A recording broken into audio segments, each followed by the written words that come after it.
This is the DIY Artist Route Podcast, a journey into what it takes to take your music or your creative project to the right people, build your tribe of superfans, and growth farm for real, lasting success. Hi, I'm D. Grant Smith. Thanks for joining me. I love talking to musicians and artists. I especially enjoy getting to know the person behind the art. That's how we grow as individuals. That's how we grow as humans. And that's how we grow as artists. Today, I'm very excited to share with you a moving, inspiring, and very powerful conversation with a singer-songwriter that I have been a big fan of for over a decade. Her ability to write songs about relationships, particularly those that don't end well, is better. Yes, better than most popular fiction writers. I'm talking about none other than Rachael Yamagata. She is an award-winning musician who plays both piano and guitar. Her latest album, Tightrope Walker, is fantastic. That's right, fantastic, outstanding, wonderful. It is currently on rotation on the Appetizer Radio Show, which you can stream at appetizerradio.com. More on Rachael and why you must listen to this episode at least twice to get all of the nuggets for your growth coming up in 1 minute. But first, today's podcast is brought to you by Bandzoogle. Built for musicians by musicians, Bandzoogle makes it easy to build a beautiful website for your music. Their step-by-step system will get you online in minutes. Choose from hundreds of mobile-friendly themes. Then customize your design with Bandzoogle's easy point-and-click editor. Plus, all the features you need for a professional website are already built in. You can sell your music and merch commission-free right on your website. Build your fan list and send professional newsletters using the mailing list tool. Pull in content from all of your online services, including Twitter, Instagram, and SoundCloud, and get live support from their musician-friendly team 7 days a week. Plans start at just $10 a month, including free registration of your own custom domain. That's right, yourband.com, not some subdomain from somebody else's website. Go to bandzoogle.com and try it free for 30 days and use the promo code DIYPOD to get 15% off the first year of any Bandzoogle subscription. Once again, use the promo code DIYPOD. Okay, musicians, you are a business. You are an entrepreneur.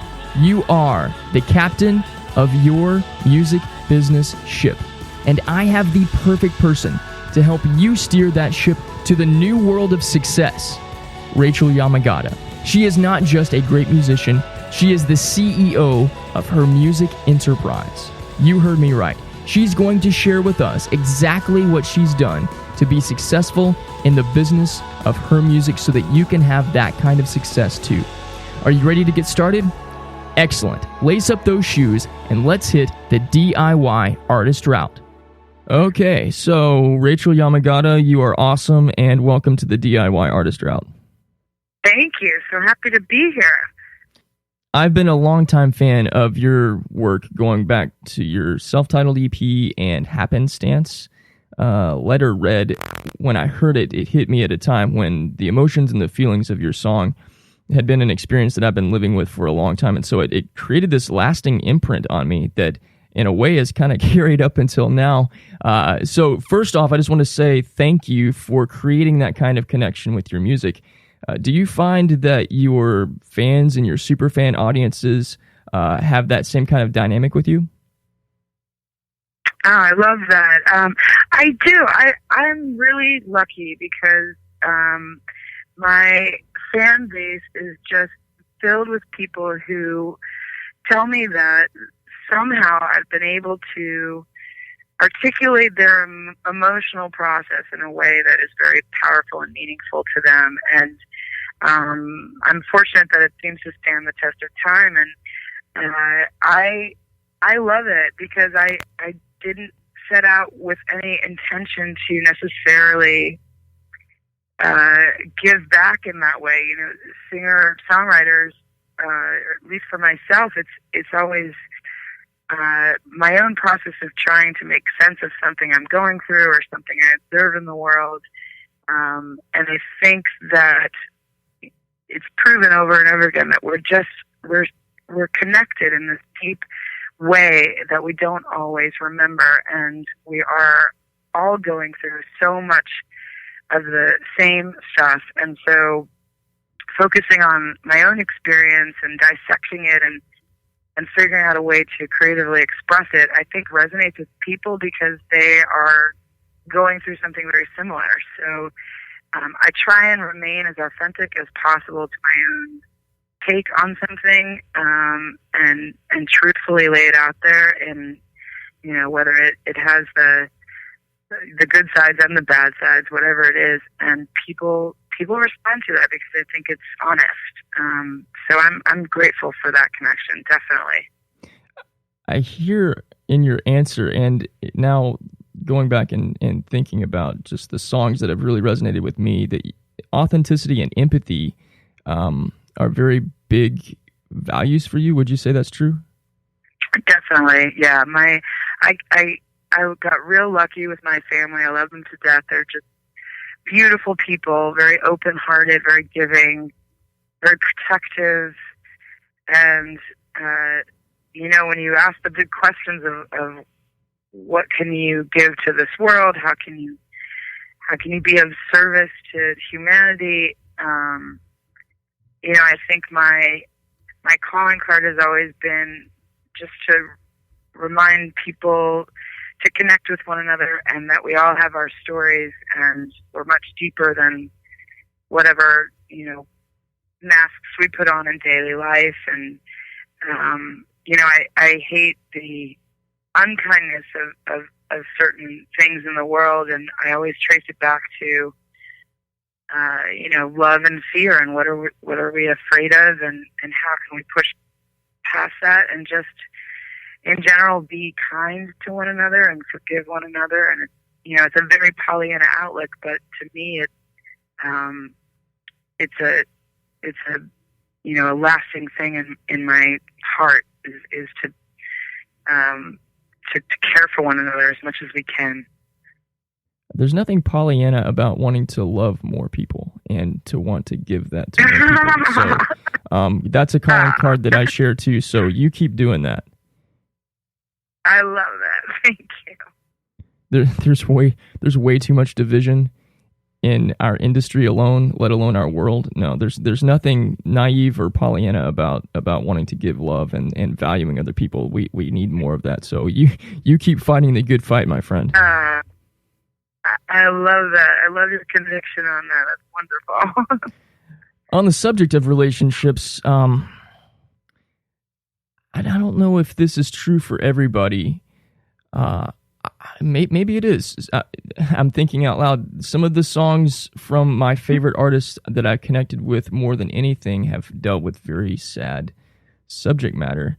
But you write relationships really well, and in some ways, you write relationships better than some pretty well-known fiction writers. I'm curious from your perspective, is it easier to write about tragedy when it comes to relationships than it is to write about fulfillment? And if so, why is that? It has been very much so, definitely in the past for me. I think we have this quality in ourselves to try or I do at least, to try and logically figure something out. Like, emotions are so powerful, and there's often they hit you in a way that intellect doesn't, and you don't have control over them often. You don't always understand them, and I'm such a heady person that I like to understand why these particular feelings are attacking me in such and such a way, or why, if I can clearly see something intellectually, why a relationship doesn't work out, because of the whatever emotionally is happening. And so I approach it almost like this strange, like a doctor. Like, you have to kind of love the disease in order to spend that much time with it and figure it out. But the end result is you want to cure it. So my intention is always to do it better the next time. But I am fascinated by why something derails. So any kind of sadness, any kind of heartbreak, any of that comes easily to me as a subject matter that I focus on. When things are going well, when I'm happy, I'm busy sort of being happy in life. You know, like I want to get out there and enjoy, and it's rare for me to find a way to express that lyrically or musically, because I think they are harder songs to write. There's a fine line between, for me, between, you know, something that's substantial and a good time, feel good, happy, optimistic song. And I've never been able to do it effectively. It always comes off like a greeting card. But what I'm finding interesting about, whether it's getting older and taking life in a more lighthearted way, or just growing musically, or transitioning somehow, I'm finding a way to do it. Especially, I have this new record, Tightrope Walker, and it's extremely positive, and it's like a cheerleading lyric for many songs for somebody to get through the heartache of life, or the things that try and stop us, you know, spiritually or as humans or whatever. It addresses a lot of those themes, and there are some of the songs on this record are the ones that you want to roll the car windows down and drive on the highway and sing at the top of your lungs. And there's nothing sad about them, and I've never been able to do that before. So I'm my own case study is happening right now. I'm like, what the heck? Like, so hopefully I'll be able to do more of that, because at the end of the day, I'd love to offer that to a listening audience. You know, the world is crazy enough, but I do have a soft spot when something goes wrong. That, you know, the first thing I want to do is sit there and figure out the right musical framework to figure it out.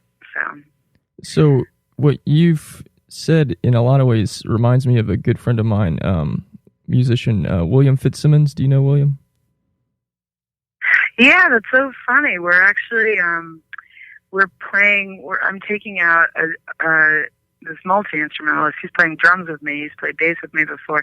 He's actually jumping off of my tour to go play with William right after mine ends. So yes, definitely know him. He's great. Yeah. So William, you know, charts himself up as a music therapist, and in a lot of ways that's exactly what he is. But breaking down the pieces of relationships and exploring them through songs, that's an interesting.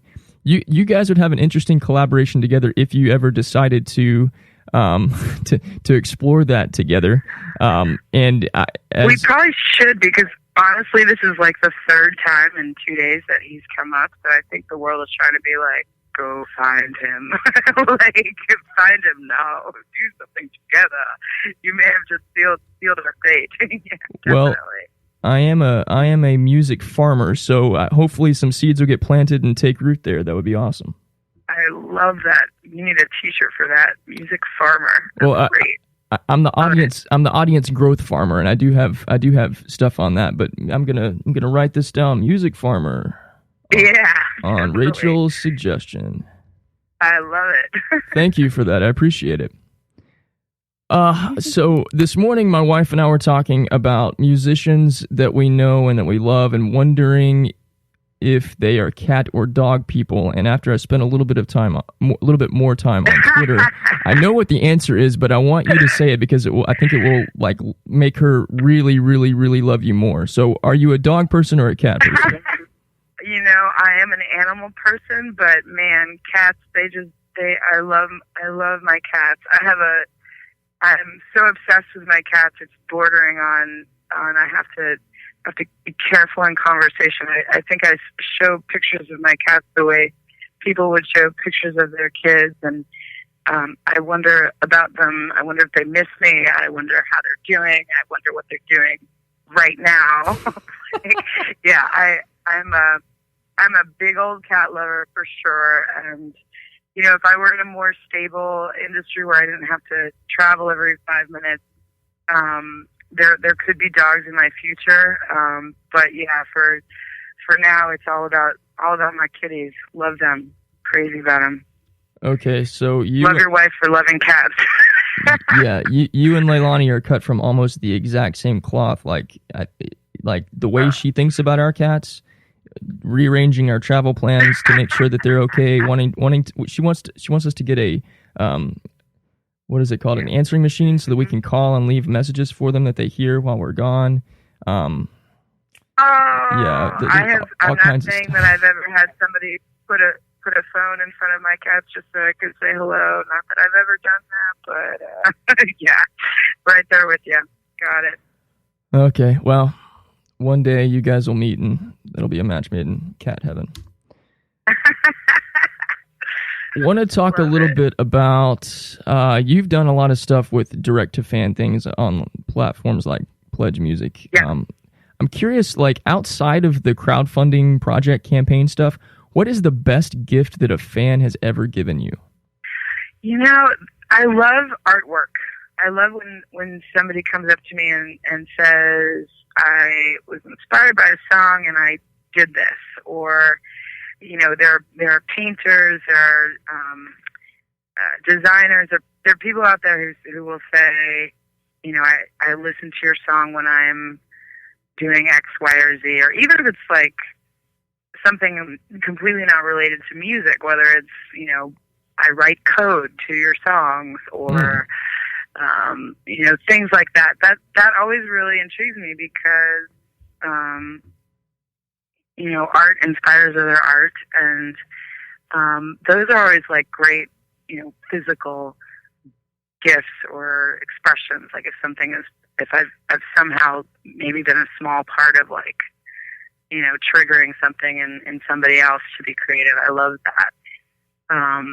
But you know, the overall general thing of fan gifts are always somebody relating a story to me of how maybe something I did really helped them through something they were going through. That's the biggest reward of what I do that I didn't expect. You know, that's kind of what makes it makes you feel like you are doing something of value, and that's always really nice to feel. That's really awesome. Really awesome. Okay, so you and I have a good mutual friend in Mr. Chandler Coyle. How cool is that guy?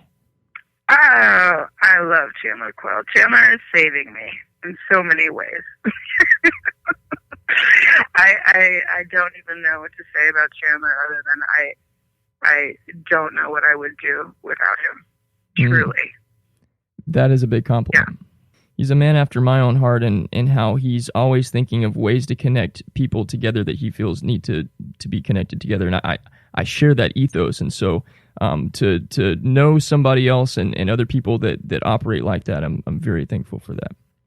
Yeah, absolutely. Absolutely. I want to talk a little bit about the... Yeah. Oh, sorry. Sorry, the pause. The pause threw me off. Oh no, go ahead. I'm a random pauser. No, go ahead. No, was there something you were going to say though? Oh no, I was just going to go off on Chandler again. He's a marketing genius. He's a tech guru, but yeah, he's a connector, and he's you meet some people who are content doing the base amount. And that's all good and fine. And Chandler's the one who gives, 200% no matter what. And it's always leading to bigger and better insights and opportunities. And I think it's so important to find those people and hang on to them for dear life, because his work ethic and his kindness is just, it's off the charts. And I think that just always, there's a, I believe in energy. I believe in like multiplying good energy. And especially if you have somebody who's inspired to make great things happen, then, the world is your oyster. And we have a really great partnership in what we're doing for my artistic career, but also as I get to know him more and more, it's just, I think we are definitely cut from the same cloth in many ways. So, yeah, I love me some Chandler Coyle. Awesome. Well, thank you for sharing that. That's really cool. It's really cool. I like the multiplying good energy, and I think a lot of this stuff ties into your character as a person, which getting to talk with you, it's even more clear than it is just in the music side of things. But like you seem to be very intentional about creating good experiences and things that move people beyond just like surface level stuff. And so like that being a part of the way that you sync with people is a really big deal. Yeah, I think it's a vice quality that is, will continue to enrich your life. Helping others always comes back to you. It's a circular thing. And, even if we went into the business side of things, especially for an artist who is, DIY or indie or whatnot, you see the effects instantly. And I think people generally have a quality inside of them that they want to help others. I think it's kind of intrinsic in our natures. Maybe we don't always know the right way to do it, but certainly as, for my career on the business side, word of mouth, kindness of strangers, the random connections, somebody making a mere suggestion to somebody else to check this out, or she'd be good for this. Those kind of things lead to real tangible opportunities. And it's, so it's good on many fronts. It's good for your soul. It's good for your business. So, all right. On the subject of the entrepreneurial thing, and trying to figure out which question of this process I want to ask first. Let's do this because we're just talking about Chandler and how awesome he is. Since you operate like an entrepreneur in what you're building and you have a really great team of people around you, are there specific qualities that you look for to be a part of your team and people, or how does that work? Yeah. Well, definitely the above and beyond work ethic. Somebody who's going to follow something beyond what the task is always impresses me. Energy that you starts to build where you're like, wow, I can trust this person. Like, trust is a big thing, and trust happens with me when somebody is obviously inspired by the greater picture of what something could become, and therefore, when you're passionate about something, you have endless energy for it, and you come up with your own creative ideas about how something could happen, and often, I have a limited amount of brain space. I can't always be thinking about every facet of something, or every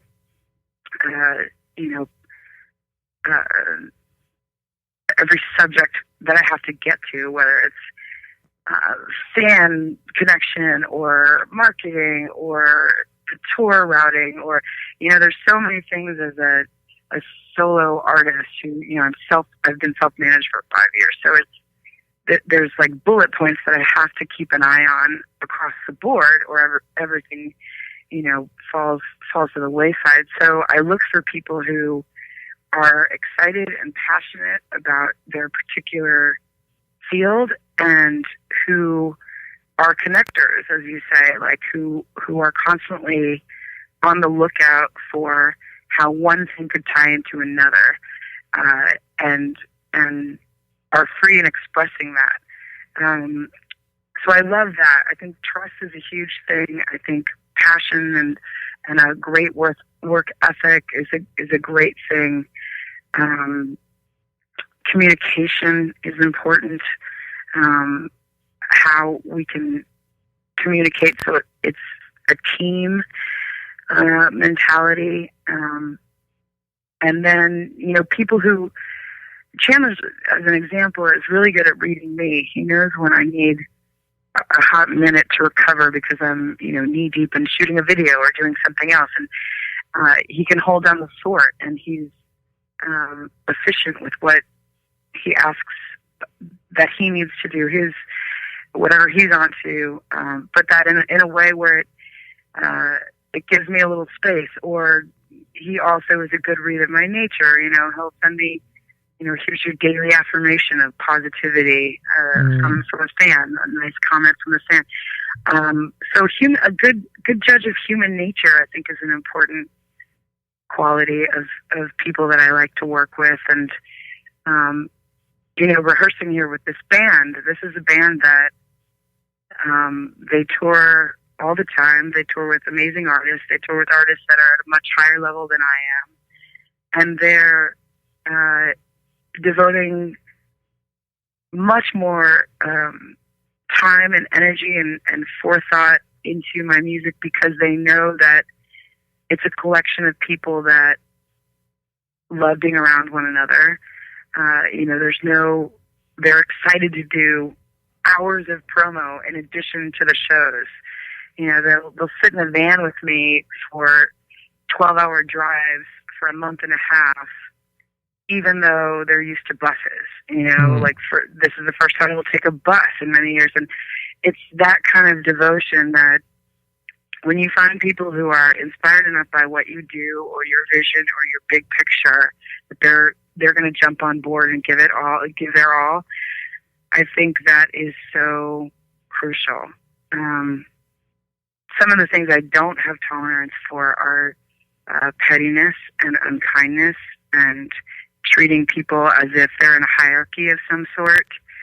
I watch how somebody treats the waitress, bringing the food. I was a waitress for 12 years. All of those things to me are character things that I think are really important for who I choose to surround myself with. Because life is short, and if we're running our own businesses the way we are, we want strong, dedicated forces who are equally as inspiring to us as we hope to be to them. And it's a lot of work. It takes somebody who really loves the vision of it. It's not an easy industry at all. I feel like I've been talking for 20 minutes. I don't even know if no, this is one question. No, this is so awesome because what you're talking about is, and you just said it, like, character matters. So who we are and what is inside of us is a big deal, and it creates the things that we produce, and it creates the attraction that people have to us and the attraction that people have to the things that we do. So all of that stuff is incredibly valuable. Yeah, I think so. Definitely. So there's something that you kind of hinted about when you said, you're self-managed, and I know you've got kind of the story. Okay, so let me just say this instead of dancing around it. Well, a lot of your work and your growth has been an practice in the art and the science of patience. And I think, as we were talking about the desire to want to give people things and love them and create connections that are beneficial around and across the board, like all of these things take time. And time is that one thing that it seems like most people, artists especially, don't want to give. That's the thing they don't want to have to give out. They want to have the instant success that the app generation or whatever the hell we are or living in operates from. And so, but going back to that farming metaphor, Like, there's nothing instant about farming. There's nothing instant about gardening. That is a process. And so I'm curious, like, from your perspective and your experience, what are some things that artists can do to take the steps to build something that grows over time and have that patience, instead of the kind of, get it all now and grow your audience overnight and have the magic beans that turn into a beanstalk, in 12 hours? Sure. I mean, it's a struggle no matter what to be patient. That is a very hard thing. I can't say that I don't wake up with anxiety of it, to-do list at least, or my schedule or whatnot. But I think I have a good sense of the big picture, and every step towards it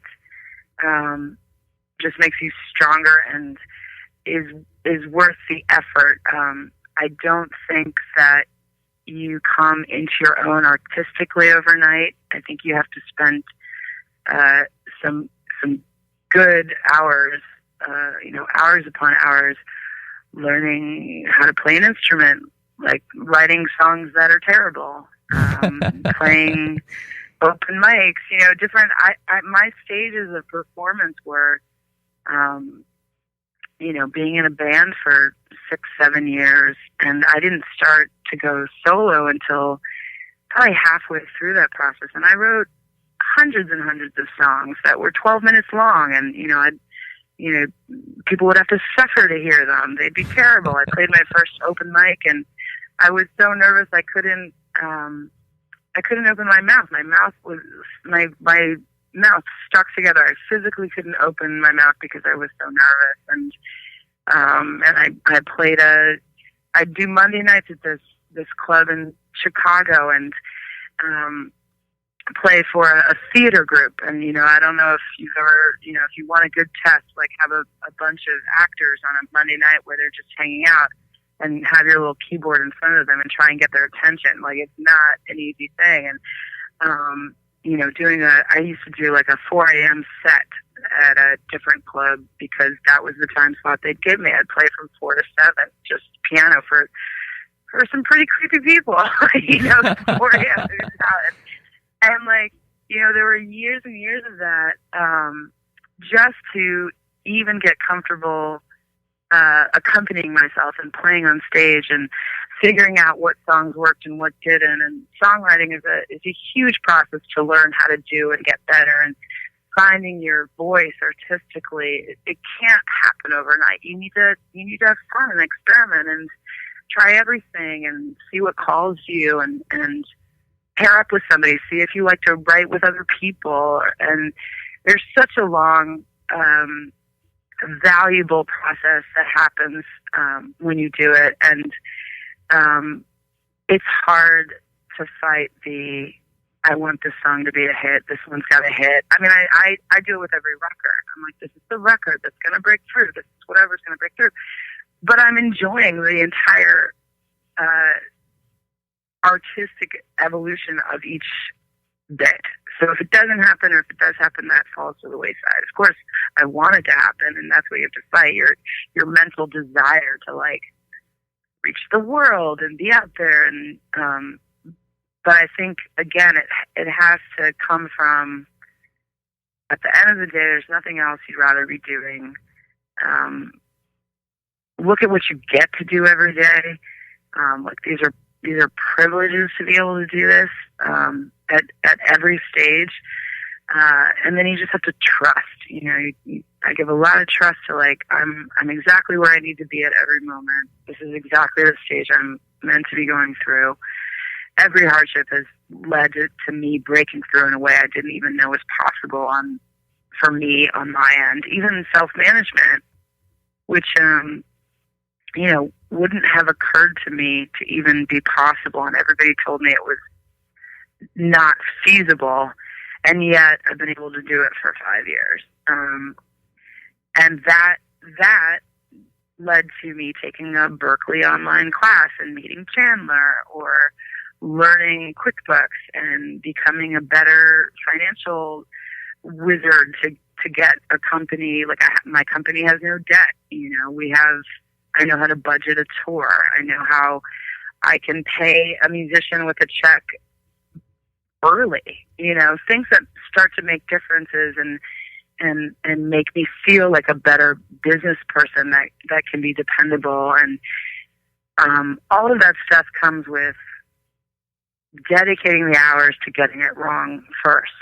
And then you start to learn how to do it, and you get better and better and better. And I have fans who come, they write me and they're like, this is my 14th show I've seen of you. Like, there's a reason they're coming back. And there's a loyalty there that is precious. And I think it's because they know I'm committed and I put in the time. And there's a million things. I have a bunch of artist friends who I think don't know where to start. I think it can be very overwhelming. And what I did especially when I took over my own world as my own CEO of myself, that kind of thing, I started educating myself. I listened to a million entrepreneurial podcasts. I'd listen to financial things. I'd read music law books. I'd learn about marketing. I'd learn about time management. I'd read books on CEOs or, spiritual books. I'd do anything that I could do on the off time in order to make myself more, how I could regenerate my energy when I needed to on a spiritual level, so that I would have the energy to face the many facets of the business side. And then structuring your time is very important because it's very finite. And if you are an artist that can handle the business side and the artistic side, which I do think we're capable of doing, you have to be efficient with your time. And time management is huge. Delegating is huge. Finding the right team is really important. And there's millions and millions of inspiring books and podcasts and things out there. This podcast, me hearing another artist talking about some of this stuff, sometimes it can help to first, quell the anxiety for a minute. Like, okay, there are other people out there going through this. Read Amanda Palmer's book, The Power of Asking. Yes. There are people out there that they trust in their fan base. The Pledge Music campaign is trusting in your fan base to help you reach your goals and your visions. And Kevin Cruz wrote this great book. I always get the title wrong. I think it's like 15 secrets successful people know about time management. There's things in there that changed my world about how to get it done more efficiently, and part of that is making time to acknowledge and give your artist side a safe space to actually keep creating and being inspired. And but there's a lot of studying we can do and a lot of direct connection with fans, who are your greatest asset, by the way, as a DIY artist, because the power of another person to spread the word about your music or what you're doing, or grab some friends to come to a show, or say, hey, I know somebody whom you're looking for or might be helpful. That's a huge resource. And attending to that connection is something you can do no matter where you are on the chart of your career. And that often will lead to the thing that jumps you to the next level. Yeah, did I answer any of the questions? You answered about 12 questions I didn't get a chance to ask. I'm glad that it happened organically. So thank you. That was awesome. Awesome. I do want to ask you about Tightrope Walker, because it is not only your new album, but because you do some things in it that is different than your past work. And Mm-hmm. but before, well, I could spend an hour asking you questions about it. We don't have an hour to do that. I want to know though what you enjoyed the most about making this record. I loved that we did it in my house. Most everything was tracked in my house, and it was a very organic creation. I live in Woodstock, New York. There's a million incredible musicians up there. A lot of them are my buddies from tour, who I was very lucky to get. And we had this luxury of time because it wasn't in, a studio we were on the clock for. So we really could experiment with the production. We got to try things in the woods, and set up a bunch of metal ladders and throw a mic out there. And we could, I had French friends who came in and translated some text, and we weaved it under a song because I had taken them on tour. And everybody switched instruments. People were playing things they don't normally play because they happen to be lying around this house, or we'd bring them in because people lived nearby. And then it was fun. It was like summer camp. I love how it was created because we didn't have any kind of structure telling us we couldn't do something. So that I really enjoyed, and I think it really influenced what you hear. The production choices are unusual on this record. It's stuff that I haven't done. And I think that came about because of who was in the room and the fact that we were so open to experimenting.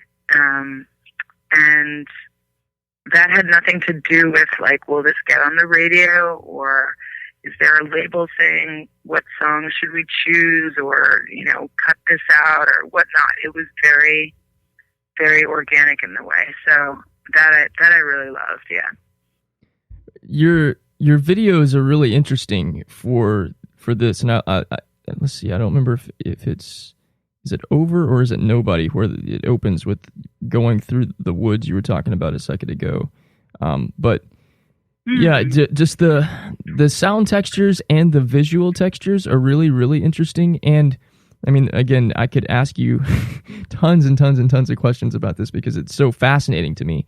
But with what you're doing, it seems that you're enjoying yourself with this process in ways that maybe you didn't enjoy it. What can you tell us a little bit about the happiness, peaceful aspects of Tightrope Walker?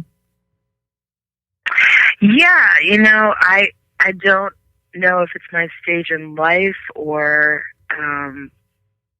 getting to a point where I've done so many records that are more focused on the heartbreak aspect, and I lived a lot in the heartbreak aspect of themes of songs. And this time I'm going further beyond that. It's almost like you acknowledge it, but what's the empowering result that can happen from having gone through that? And I'm expressing that more blatantly than I ever have.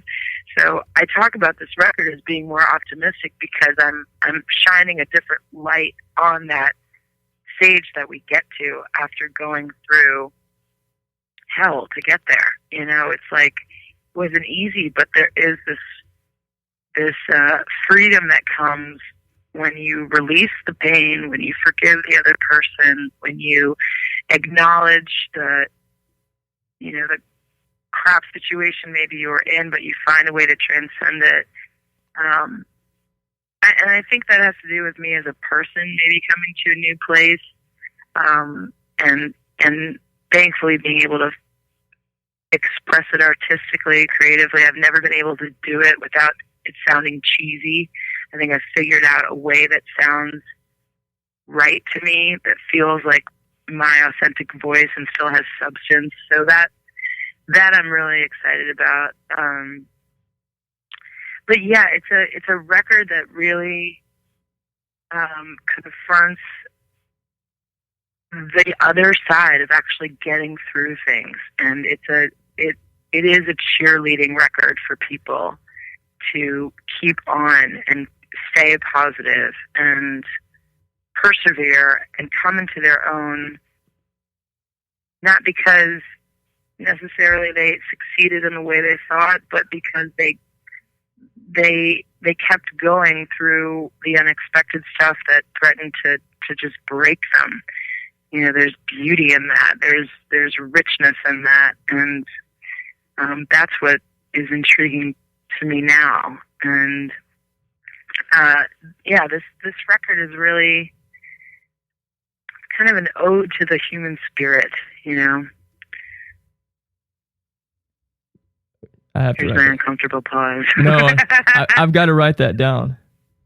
I write down a lot of things when I'm talking to folks, and I don't know if you hear a clicky sound, but like I'm an old-fashioned person, which I'm gonna mention it again in just a minute when we're completely finished. But so I take notes and I write things down, and that an ode to the human spirit. That is cool. I love it. So last question.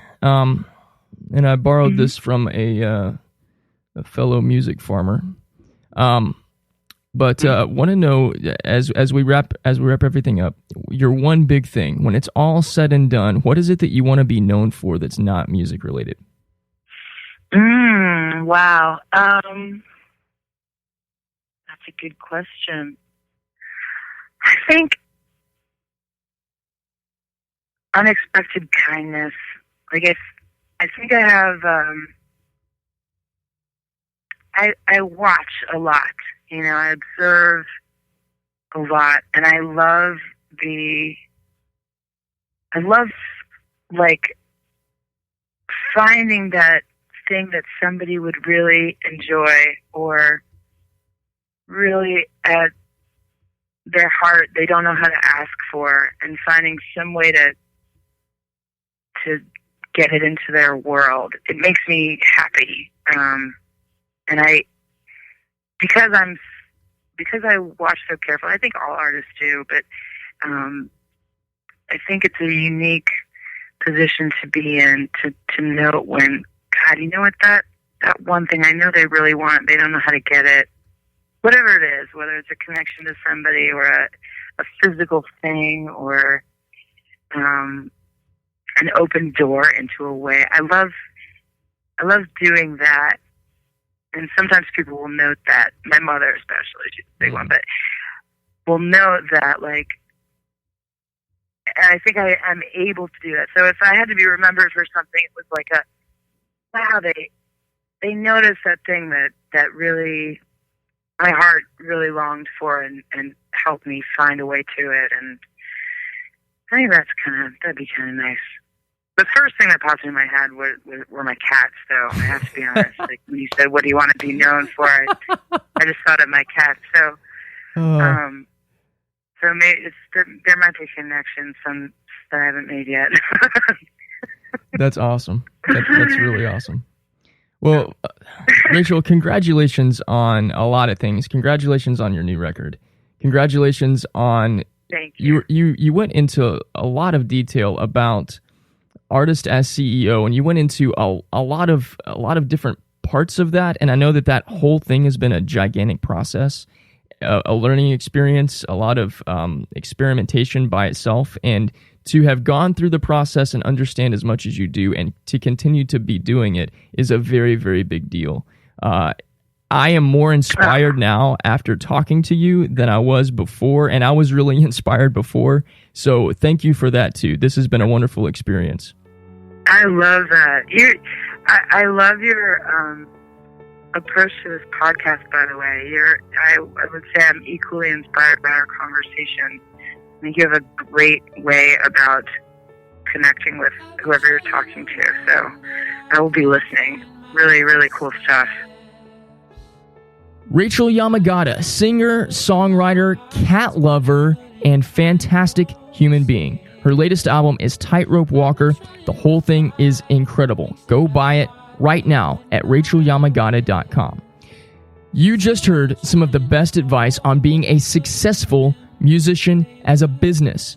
You also just discovered another reason about how powerful it is to be a music farmer, a growth farmer like me. The method for putting growth farming to work in your music success is detailed in the DIY Musician's Radio Handbook. Go get your paperback copy or your Kindle copy right now at dgrantsmith.com/books. Our theme song comes from my good buddy Timothy Palmer. It's a song called Tryin', found on his Half Boy EP. Here's something that is always true.